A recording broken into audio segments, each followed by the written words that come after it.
Can foreigners, non-Vietnamese, purchase land in Vietnam?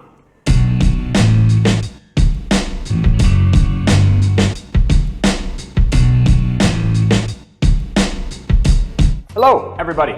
Welcome back to Central Vietnam Realty's new web YouTube series. I'm Austin Wires, for those of you who don't know, and Central Vietnam Realty is a real estate brokerage and consultancy firm based in Danang, Vietnam, helping foreigners to purchase properties, rent properties, develop properties, anything real estate, we do our best to help. So I'm here to answer a very, very common question, one that we get all the time, and there seems to be a lot of misconceptions about actually.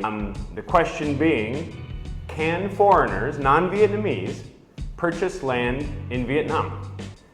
It's something that almost everyone wonders when they come to Southeast Asia. Vietnam is growing very quickly in terms of GDP, in terms of population.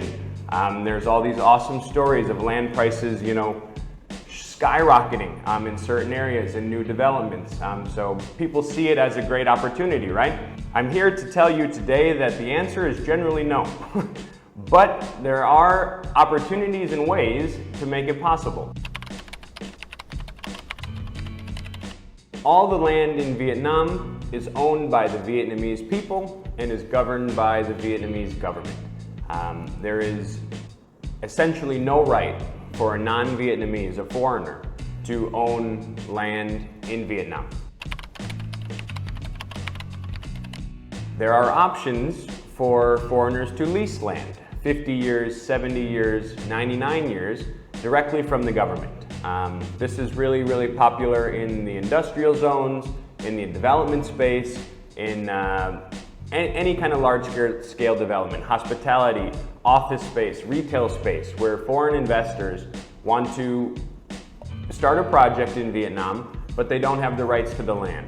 So the government issues these land leases for 50 years, 70 years, whatever they may be, to individual developers to put up a retail center or a new resort, right?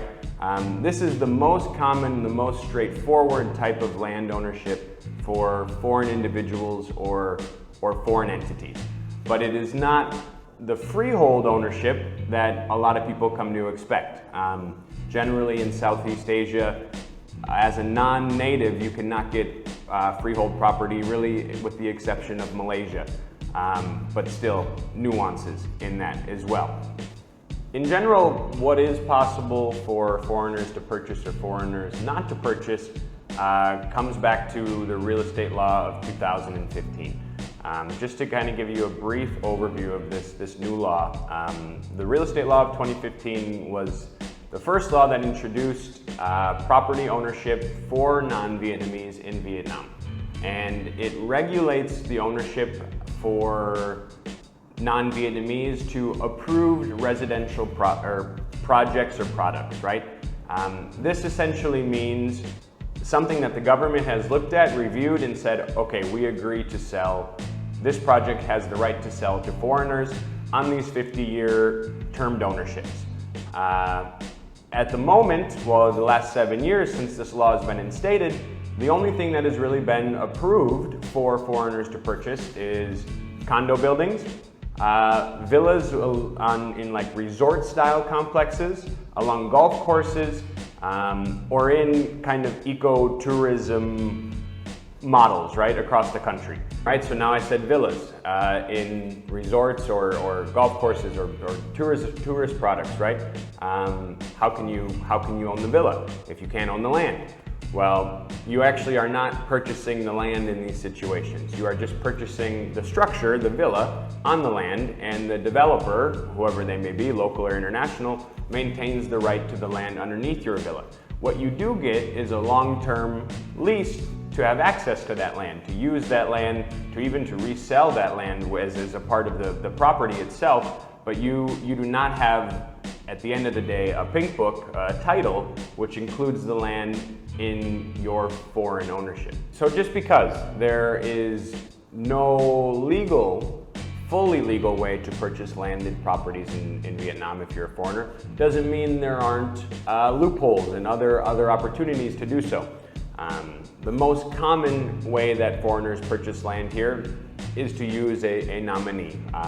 Generally speaking, you have a Vietnamese friend, you have a Vietnamese business partner who purchases the land in your name.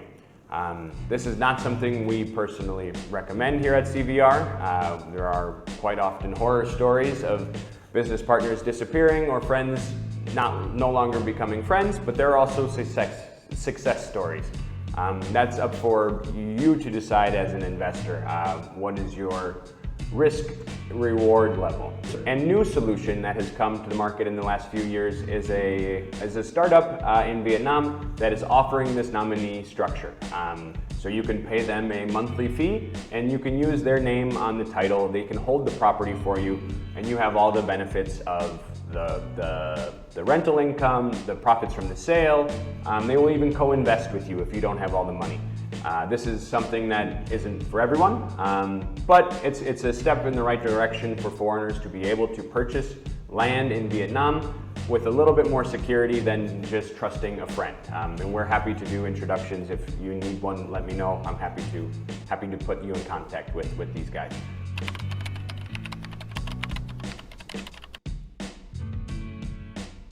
The 2015 real estate law, right? It made it much easier for non-Vietnamese to purchase property. All you need is a valid passport and a valid visa to enter Vietnam, and you are eligible to purchase as many properties in these approved projects as you wish. Unfortunately, that has not changed the standing of the land law in Vietnam, which pretty much strictly prohibits land purchases for non-Vietnamese. To go even a step further, right? So let's imagine that I'm married to a Vietnamese local and we want to buy land together and build a house. If we purchase land as a married couple, I have to sign a document that says I have no right to this land in order for the government to accept the purchase, to accept the land transfer. So even if you're married, you cannot own land, right? I mean, your spouse can, but you physically cannot be on the title, you personally. Which is a little bit different than in the condo market or in the approved villa market, where if you are married, you are able to get a freehold tenure, the same like Vietnamese, with both your names on the title. So if I'm married to a Vietnamese, I buy a condo, we buy a condo, we both can have freehold ownership with my name on the title with hers. Because the law of the real estate law in 2015 allows me to purchase those products, and together we can do it and I can enjoy the benefits of the Vietnamese ownership and the Vietnamese ownership structure. So now that we have a bit of an overview of the legal status of land purchases for non-Vietnamese and Vietnamese, I'd like to take you to a few upcoming areas, the new residential areas really of Danang, just to show you what I mean when I say a piece of land, what you can expect kind of in pricing, and what you actually would be buying if you're buying land in this context.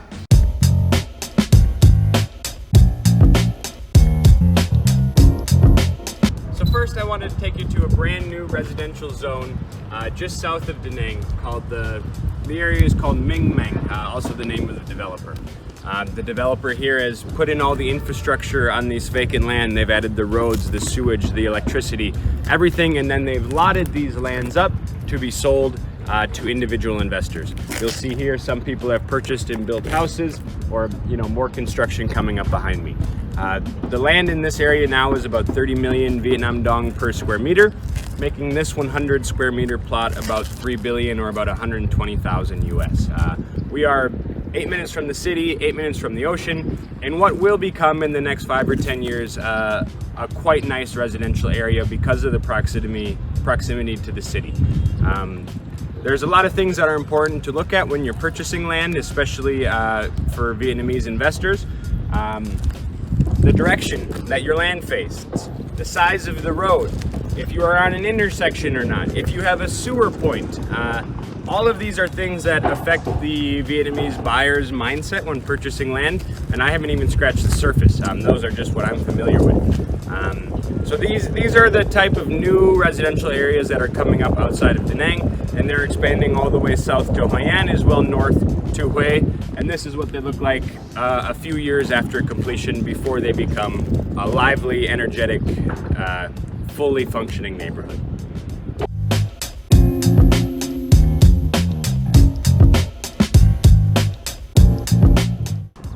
So we are now in Nam Vietnam, an area just south of Danang, a project that sold about 15 years ago and did quite well for investors. The area has larger land sites. It's more of a villa area, residential, very popular amongst the upper middle class of Danang. Prices in this area now are about 40 million Vietnam dong, or about almost $2,000 per square meter.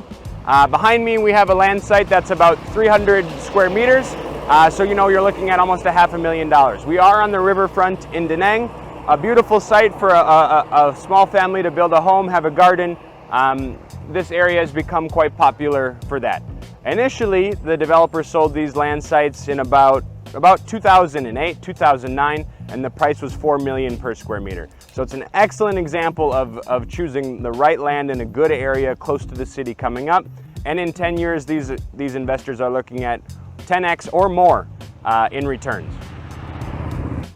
As a general recap to kind of go over what we discussed today, the answer to the question of this video, are you able to purchase land as a foreigner in Vietnam? The simple answer is legally no. We are not able to receive these freehold tenors 10 years, the same like Vietnamese are able to in land purchases. We do not have the right to purchase land. We have the right to lease land directly from the government, though the situation is more complex and generally requires a lot of money up front to do a much larger project. It doesn't necessarily happen on a small residential level.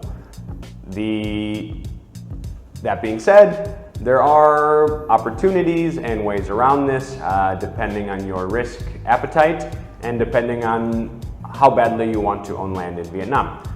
Again, not recommended by CVR personally, but those methods exist, those procedures exist, and I think if you've ever been to Vietnam, you'll know there's always a solution that can be made in Vietnam, which is one of the best things about Vietnam, in my opinion. And I know I just touched the tip of the iceberg. There's a lot more that goes into ownership in terms of local versus non-local, if you're married, if you're not, if you're a descendant of Vietnamese, if you have a Vietnamese birth certificate. There's all these different layers of complexity that make each case unique. If you have any questions, or if I haven't touched on your case, or I didn't cover what you wanted to know, please feel free to reach out. Always happy to answer questions and just provide advice where we can. Thank you again for tuning in to Central Vietnam's new web series. I hope you enjoyed the video. Like and subscribe, and we'll see you soon.